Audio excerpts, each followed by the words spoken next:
mbokk jullit yi mbokk taal bi asalaamaaleykum wa rahmatullahi taala barakaatu.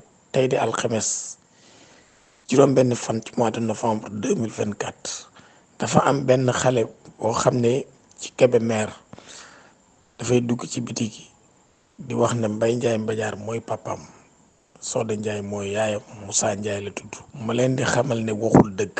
man Mbaye Ndiaye bu Mbadiar sama doom bi tudd Moussa Ndiaye mi ngi ci liggéeyam, mi ngi sant yàlla bu baax a baax a baax a baax a baax a baax.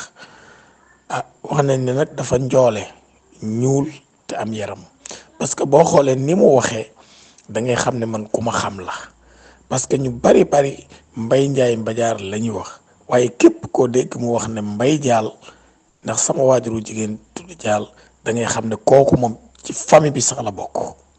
waaw ñooñu ñi ko xam mooy Mbadiar ak famille bi wala géej waaye Baxdaar bi ma yaroo tabaarakallahu.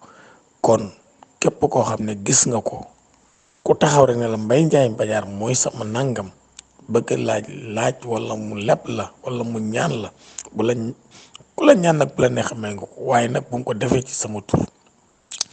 kon ñu ngi sant ñëpp.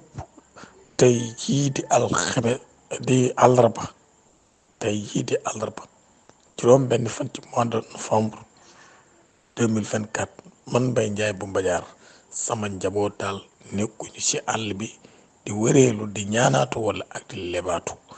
am naa nag ñu nekk ci àll bi waaye ñii ñu ngi seen place. waaw ñii ngi yor seen métier, ñu ngi seen place di jaay. kon nag maa ngi ko yëgal ñëpp, yal na nu yàlla defal jàmmi àdduna ak jàmmi àlaaxira. di gërëm ñëpp daal ñi ci jàpp, ku ci jot nga jotale ko. tabarakallahu.